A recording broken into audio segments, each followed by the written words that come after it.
पीछे हाथ धोकर क्यों पड़ गई हो? तुम्हें ऐसा लगता नहीं कि मैं तुमसे बात नहीं करना चाहती हूँ? और मेरे ख्याल से ये बात थोड़ी देर पहले डाइनिंग टेबल पर जाहिर हो चुकी है। लेकिन मेरी बात तो सुन लो बेटा। तारा, मैं बिजनेस के बारे में कोई बात नहीं करना चाहती हूँ। प्लीज, मैं तुम्हारे आगे हाथ जोड़ती हूँ, भगवान के लिए मुझे थोड़ी देर के लिए अकेला छोड़ दो। लेकिन मैं बिजनेस के बारे में बात नहीं करने आई हूँ। तो फिर किस बारे में करने आई हो?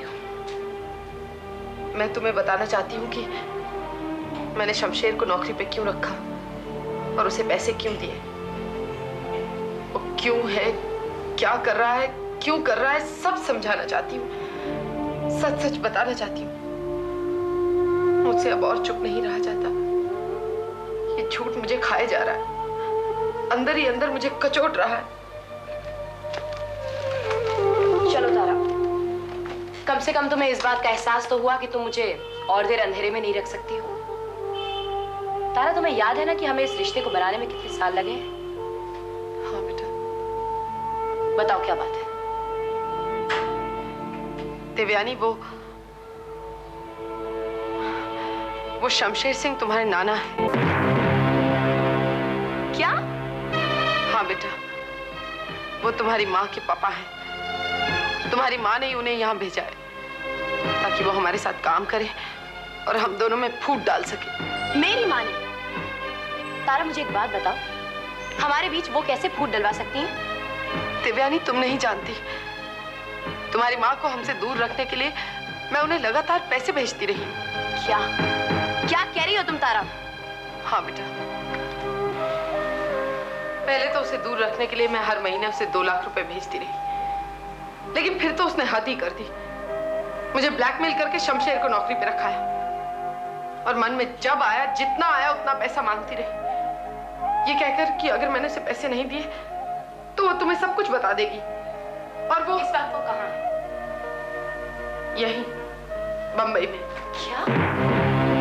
तारा, मेरी माँ यहाँ बॉम्बे में और तुमने मुझसे बात छुपाई? तुमने मुझे ये तक नहीं बताया कि वो मुझसे मिलना चाहती है? नहीं देवयानी, वो तुमसे नहीं मिलना चाहती। वो सिर्फ हमें धमकियां देके डराती है कि वो तुमसे मिलेगी। मैं आज तक उसे इसलिए पैसे देती आई ताकि वो आकर हमारे घर का सुकून न छीन ले। वो घर जो इतने सालों की मेहनत के बाद बना है। तारा, ब्लैकमेल तो तुम उसे करती आई हो ताकि वो मुझसे दूर रह सके। नहीं देवयानी, तुम गलत समझ रही हो। मैंने तुम्हारी माँ को कभी ब्लैकमेल नहीं किया।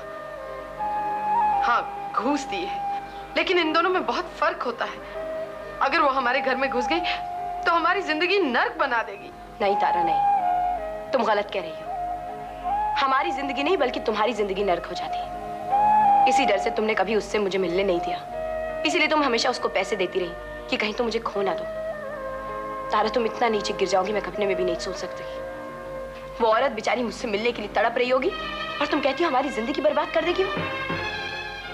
उसके पास तुम्हें ब्लैकमेल करने के सिवा चारा भी था कोई? यही एक तरीका था जिससे वो मुझे बता सकती थी कि वो यहाँ है।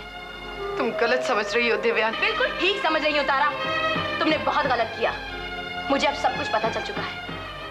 तारा, तुम एक ऐसी खुदगर्ज कुतिया हो जिसे जिंदगी में कभी कोई माफ नहीं कर सकता। तुम्हारा अपना तो कोई है नहीं, तो इसलिए तुम चाहती हो कि किसी और का भी कोई अपना ना बन सके, लेकिन तुम अपने इरादों में कभी कामयाब नहीं हो पाओगी तारा। देवयानी प्लीज, मेरी माँ ऐसा मत कहो। तारा, मेरी माँ कहाँ, मुझे बता दो।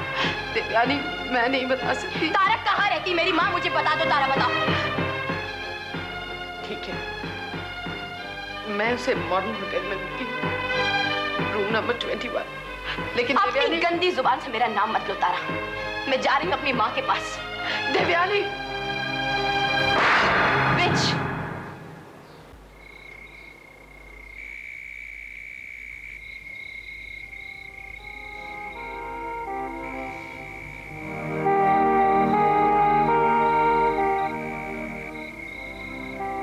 नहीं देवयानी, नहीं, मैं तुझे कुछ नहीं बता सकती।